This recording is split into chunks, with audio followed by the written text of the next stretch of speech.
बंगाल में तो अभी भी ऐसा होता है कि अगर श्रेष्ठ साधु आते हैं घर में तो चरण धोना और आरती करना, आरती धूप दीप जैसे भगवान की करते हैं। तो कितने ही लोग ऐसे करते हैं। भगवान चैतन्य महाप्रभु के समय से वो ऐसी परंपरा पीढ़ी में ही है, लोगों के स्वभाव में है। तो नंद महाराज ने वैसे जब उनका आतिथ्य सत्कार कर लिया और उन्हें सुंदर आसन पर जब वे सुख पूर्वक बैठ गए तो उनकी पूजा आदि के बाद गिरा सूनतया मुनिम। अब नंद महाराज ने बोलना प्रारंभ किया। कैसी वाणी में बोल रहे हैं? सूनतया गिरा, बड़ी ही मधुर प्रिय लगने वाली वाणी से उन्होंने उनका अभिनंदन किया। स्वागतम, आपका स्वागत है। आप हे ब्राह्मण, हे ब्राह्मण शिरोमणि, आप हमारे घर आए हैं। आपका हाथ जोड़कर उन्होंने उन मुनि का बड़ी ही मधुर वाणी से अभिनंदन किया। क्योंकि कितना भी किसी को आदर सत्कार कर दिया जाए और कठोर शब्द बोल दिए जाएं तो कैसा लगेगा? आप किसी के घर गए हैं, उसने बिठाया, सब कुछ किया और जब बोलने का अवसर आया तो गाली से बोलना प्रारंभ किया, तो जितना सारा सत्कार है सब समाप्त। और यदि किसने कुछ किया भी नहीं और वाणी बड़ी मधुर बोली तो नहीं करने पर भी उसने सारा सत्कार कर दिया। तो इसलिए कहते हैं ऐसी वाणी बोलिए मन का आपा कोय, औरन को शीतल करे आपहु शीतल होए।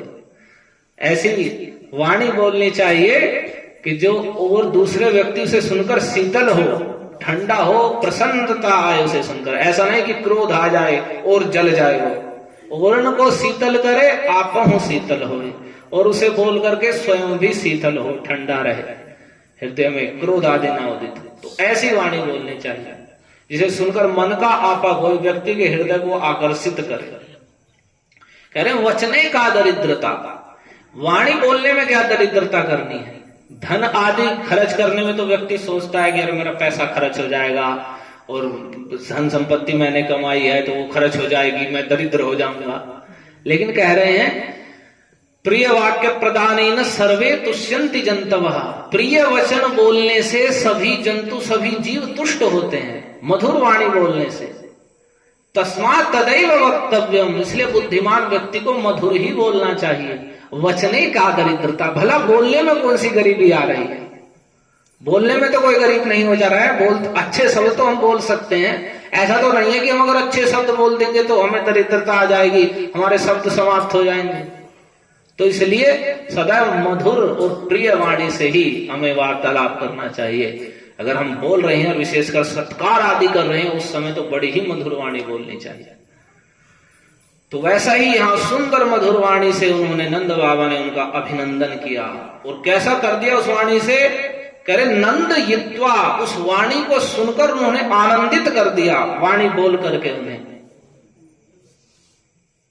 गर्गाचार्य को। और उसके बाद क्या बोले? ब्रवीद, अब्रवीद ब्रह्मन पूर्णस्य करवाम किम। हे ब्रह्मण, हे भगवान, आप तो पूर्ण, स्वयं पूर्ण काम है। पूर्ण काम अपने आप में परिपूर्ण है, आपको कोई आवश्यकता नहीं है। जो भगवान के श्रेष्ठ भक्त साधु महात्मा होते हैं वे तो अपने आप में परिपूर्ण होते हैं, उन्हें क्या किसी की आवश्यकता है? ये तो अब उन्हें अगर वे संसारी लोगों में और श्रेष्ठ साधु महात्माओं में यही तो अंतर है कि वे सदा अभाव में रहते हैं, वे अपूर्ण रहते हैं सदा। और जो भगवान के श्रेष्ठ भक्त हैं वे सदैव भगवान के स्मरण से युक्त होने के कारण सदैव पूर्ण रहते हैं, उन्हें कोई अभाव नहीं रहता। तो उन्हें कोई वस्तु की कोई अभिलाषा भी नहीं रहती कि जिसके कारण वे अभाव है, होने के कारण वे दुखी हैं। वे तो पूर्ण रहते हैं, प्रसन्न रहते हैं। तो इसलिए ये कह रहे हैं ब्रह्मन पूर्णस्य करवाम किम। आप तो स्वयं पूर्ण काम है, आपको कोई आवश्यकता नहीं है कुछ भी, लेकिन फिर भी आप बताइए मैं आपकी क्या सेवा करूं, हम आपकी क्या सेवा कर सकते हैं? आप तो पूर्ण हैं, कोई आपको आवश्यकता नहीं है किसी सेवा की या किसी वस्तु की, लेकिन फिर भी आप आए हैं हमारे घर पर कृपा करके, तो आप बताइए कि हम आपकी क्या सेवा कर सकते हैं। और फिर आगे ये देखिए क्या वाणी बोल रहे हैं, उस वाणी का वर्णन कर रहे हैं। महद विचलनम नृणाम गृहीणाम दीन चेतसाम निःश्रेयसाय भगवन् कल्पते नान्यथा क्वचित। कह रहे हैं हे भगवान, महद विचलनम नृणाम गृहिणाम दीन चेतसाम। जो संसार के लोग हैं, मनुष्य, संसारिक मनुष्य जो घर गृहस्थी में ही फंसे हुए हैं, घर में ही मैं मेरे की आसक्ति और काम धंधे के इतने जाल में फंसे हुए हैं कि वे एक क्षण के लिए भी उससे, मन से भी बाहर नहीं निकल सकते। शरीर से तो छोड़िए, मन से भी वे बाहर नहीं निकल पाते हैं। वो मन, बुद्धि, शरीर सब कुछ उसी जाल में जकड़ा रहता है। और दीन चेतसाम, और उनका चित्त उन संसारिक प्रपंचों से दीन होता रहता है। इतने दीन हैं कि वे उसमें आसक्ति के कारण या अपनी असमर्थता के कारण कह रहे हैं कि वे आप जैसे महात्माओं के आश्रम तक जा भी नहीं सकते।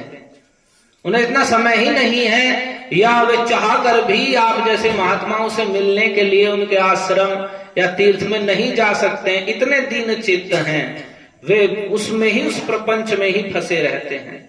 तो जब आप जैसे महात्मा लोग ऐसे मनुष्यों के घर स्वयं ही आ जाएं, महद विचलनम नृणाम निःश्रेयसाय भगवान। तो जब महात्मा लोग भ्रमण करते हैं, चलते हैं, और हम जैसे गृहस्थों के घर आते हैं, तो कह रहे हैं ये तो हमारा परम कल्याण का कारण है।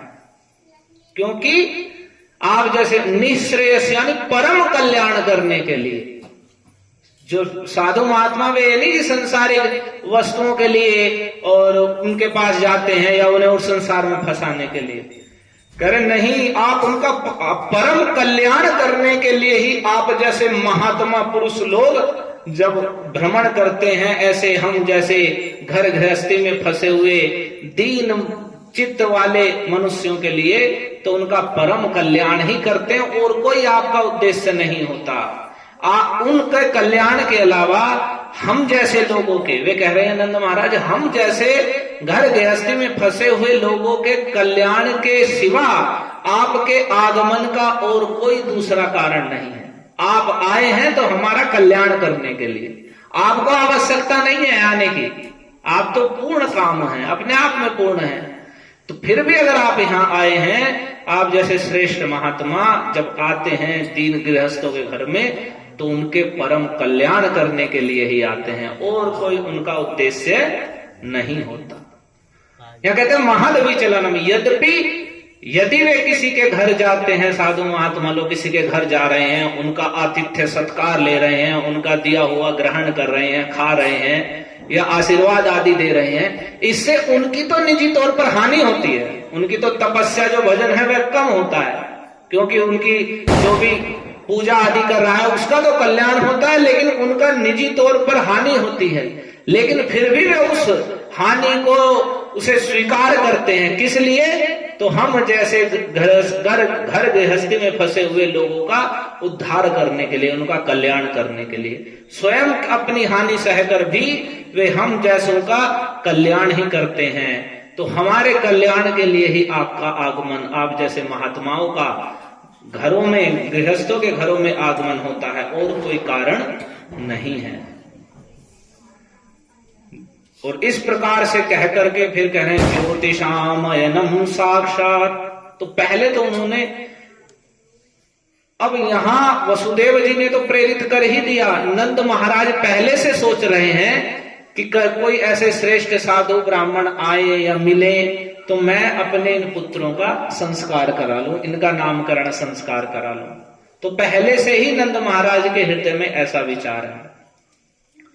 तो नंद महाराज ने इस प्रकार से उन्हें की प्रशंसा करके, क्योंकि आरती पूजा के द्वारा सत्कार और फिर वचनों के द्वारा उनका सत्कार करने के बाद फिर उन्होंने कहा कि देखो, ज्योतिषामयनम साक्षात यत्तत् ज्ञानम अतीन्द्रियम प्रणीतम भवता येन पुमान वेद परावरम। देखिए, जो बात अतीन्द्रिय है, यानी जिसे हम इंद्रियों से नहीं समझ सकते, इंद्रियों से परे की बात है, वह जो ज्योतिष शास्त्र का ज्ञान है उसकी रचना आपने की है। उस ज्योतिष शास्त्र के द्वारा व्यक्ति पर अवर जो भूतकाल है या जो भविष्य के गर्भ में है, जिसे इंद्रियों के द्वारा न आंखों से देखा जा सकता है, न बुद्धि से समझा जा सकता है, न कानों से सुना जा सकता है, वह भी ज्योतिष शास्त्र के द्वारा भूत या भविष्य की बात भी प्रत्यक्ष रूप से जान ली जाती है, जो कि साधारणतः इंद्रियों की पहुंच से नहीं समझी जा सकती। तो वह ज्योतिष शास्त्र भी प्रणीतम भवता, उसकी रचना स्वयं आपने की है। ज्योतिष शास्त्र की रचना करने वाले आप हैं, हे गर्गाचार्य। आप ज्योतिष श्रेष्ठ ज्योतिषाचार्य हैं। ज्योति शब्द का को ही ज्योतिष कहते हैं, वो जो सकार है वही विसर्ग हो जाता है।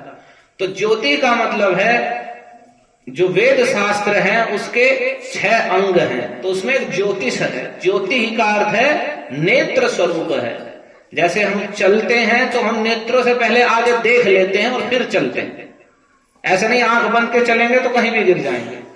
तो जो ज्योतिष शास्त्र है वह नेत्र स्वरूप है वेद शास्त्र का, जो आगे का दर्शन करा देता है। तो जो यथार्थ में ज्योतिष अंग है वेद शास्त्र का, यद्यपि ज्योतिष के नाम पर बहुत लोग ठगेदारी भी करते हैं, तो वही जो विज्ञान है वह धीरे धीरे आजकल के इस शिक्षा व्यवस्था में क्षीण हो गया है। नहीं तो ज्योतिष शास्त्र ऐसा है कि जन्म के समय ही, बालक के जन्म के समय ही उसके समय और किस नक्षत्र आदि में जन्म ले रहा है उसके पूरे जीवन को बता देगा।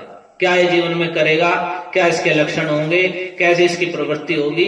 जैसे परीक्षित महाराज का जब जन्म हुआ तो युधिष्ठिर महाराज ने जब श्रेष्ठ ब्राह्मणों को बुलाया, जो ज्योतिष के वेदता थे, तो उन्होंने जो भी बता दिया सारा कि ऐसे ऐसे करेगा, कलयुग का दमन करेगा, उसके बाद ऐसा होगा, और अंत में ये व्यास नंदन से परम तत्व के ज्ञान को प्राप्त करेगा और भगवान को प्राप्त करेगा। ये सब बात उन्होंने उसी समय वर्णन। तो ज्योतिष का मतलब ज्योति वो नेत्र है जो आगे का दर्शन करा देता है। तो क्यों आगे का, तो इसी बात को यहां कह रहे हैं, जो अतीन्द्रिय है, जो हम इंद्रियों से नहीं जान सकते, वह भविष्य की बात भी ज्योतिष शास्त्र के द्वारा सहज ही जान ली जाती है। तो आप उस ज्योतिष के रचयिता हैं, आपने उस ज्योतिष के शास्त्रों की रचना की है। तो तुम ही ब्रह्मविदाम श्रेष्ठ है। तो आप ब्रह्मवेत्ताओं में, भगवान के विषय में, भगवान के तत्व को जानने वालों में, वेद के तत्व को जानने वालों में आप श्रेष्ठ हैं।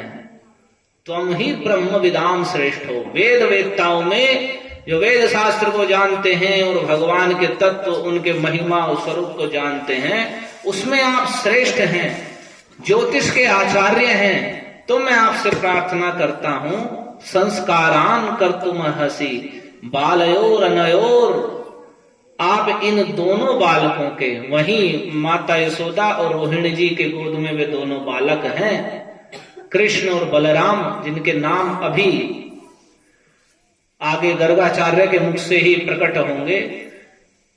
पहले कोई नाम नहीं है, ऐसे ही उन्हें जिस भी नाम से पुकार रहे हैं, नंद यशोदा, या वैसे तो सब नंद यशोदा के पुत्र हैं तो यशोदा नंदन, नंद के पुत्र हैं नंद नंदन, रोहिणी के पुत्र हैं रोहिणी नंदन। इस प्रकार से नामों से सभी गोप गोपियां कहते हैं, लेकिन उनके क्या नाम है तो गर्गाचार्य के मुख से भी भगवान के नाम प्रकट होंगे। तो यहां नंद महाराज ने उनसे प्रार्थना की, तो आप ज्योतिष शास्त्र के आचार्य हैं और वेद वेत्ताओं में, ब्रह्म वेत्ताओं में श्रेष्ठ हैं, तो आप इन दोनों बालकों का संस्कार कर दीजिए। आप ही इन दोनों बालकों के नामकरण आदि संस्कार को, संस्कारान, उनका उद्देश्य था कि आप जो जो संस्कार हैं, जो जो होते हैं, जैसे आजकल तो कोई संस्कार नहीं होता और जो कुसंस्कार हैं वे प्रारंभ हो जाते हैं जन्म से, लेकिन वहां पहले संस्कार होते हैं। तो कह रहे हैं कि जो जो भी संस्कार होते हैं आप उन सारे संस्कारों को कर दीजिए इन दोनों बालकों के। तो क्यों कर दीजिए? माल्य कहें कि गर्गाचार्य कहें कि मैं क्या तुम्हारा गुरु थोड़ी हूं, मैं तो ऐसे ही घूमते फिरते आ गया तुम्हारे घर में, तो तुम घर में आते ही कह रहे हो कि संस्कार कर दो। कोई मैं तुम्हारा पुरोहित थोड़ी हूं, अगर मैं तुम्हारा पुरोहित या गुरु हूं तो मैं संस्कार करूं, तो मैं तुम्हारा पुरोहित नहीं हूं तो मैं क्यों करूं? वे ऐसा माल्य कहें तो उनसे पहले ही वे कहेंगे भी ऐसा गर्गाचार्य कि मैं आपका पुरोहित नहीं हूं। वे ऐसे नहीं है कि पंडितों की भांति की आजकल जैसे सोचते हैं कि चलो वो भी मिल जाए तो ये भी मिल गया तो ये भी आ जाए। गर्गाचार्य ने कहा कि आगे कहेंगे कि मैं आपका पुरोहित नहीं हूं। तो ये बात जानते हैं नंद महाराज पहले ही, तो उन्होंने कहा कि देखो आप इनका संस्कार कर दीजिए, आप बेशक हमारे पुरोहित नहीं है, लेकिन निर्णाम जन्मना ब्राह्मणो गुरु हो, क्योंकि आप ब्राह्मण हैं, आप श्रेष्ठ ब्राह्मण हैं, और ब्राह्मण तो मनुष्यों के जन्म से ही गुरु होते हैं। आप ब्राह्मण जन्म से ही मनुष्य मात्र के गुरु हैं, तो आप तो स्वाभाविक ही सबके गुरु हैं। बेशक हमारे पुरोहित नहीं है, आप श्रेष्ठ ब्राह्मण ऋषि हैं, मुनि हैं, आचार्य हैं, तो ये तो जो भी ब्राह्मण हैं वे तो जन्म से ही सभी मनुष्यों के गुरु होते हैं, उन्हें शिक्षा देने वाले, उन्हें सही पथ पर सदाचार की शिक्षा देने वाले, अपना आचरण करके सदाचार को सिखाने वाले। तो आप सबके गुरु हैं, तो हमारे भी गुरु हैं, तो ब्राह्मण सबके गुरु होते हैं, तो इसी भाव से ही आप इन दोनों बालकों के संस्कार कर दीजिए। तो नंद महाराज ने इस प्रकार से जब गर्गाचार्य से प्रार्थना की, तो उनके ऐसा कहते ही गर्गाचार्य बोले कि यदु नाम हम आचार्य ख्यातस्य भुवि सर्वतः।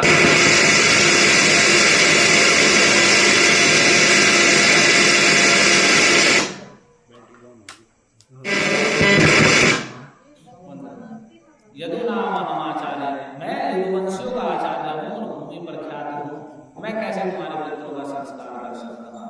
तो उसके बाद और भी आगे यदु महाराज गर्गाचार्य जी कहेंगे कि मैं यदुवंशियों का आचार्य हूं, अगर मैं तुम्हारे पुत्र का संस्कार कर दूंगा तो ये तो देवकी का पुत्र माना जाएगा, और वंश को पता चल जाएगा कि गर्गाचार्य ने संस्कार किया है, तो कुछ ना कुछ इसमें रहस्य है, तो वह कुछ भी यहाँ अन्याय कर सकता है। तो ये तो बड़ी गलती हो जाएगी, बड़ा अन्याय हो जाएगा ऐसा करने पर। तो ये बातें आगे कहेंगे गर्गाचार्य, लेकिन फिर नंद महाराज के प्रार्थना करने पर फिर वे भगवान का नाम संस्कार करेंगे। इस कथा को हम आगे चल सुनेंगे। हरे कृष्णा कृष्णा कृष्णा हरे हरे, हरे राम राम राम हरे हरे। श्री कार्तिक मास महामहोत्सव की जय। प्रतिदिन सब भक्तों से कहा जा रहा है कि तिलक लगा रहे हैं कथा महाराज मंदिर महाराज, लेकिन एक भी जितने प्रभु जी लोग हैं किसी के भी तिलक नहीं है। माता जी ने एक दो है तो किसी के कोई तिलक नहीं। जब आप मंदिर में आ रहे तिलक लगा चाहिए, जो भक्त है हमें व्यवस्था करनी चाहिए तिलक की, जब बैठे तो तिलक लगाओ। रंगराज श्रीमद् भागवत की जय।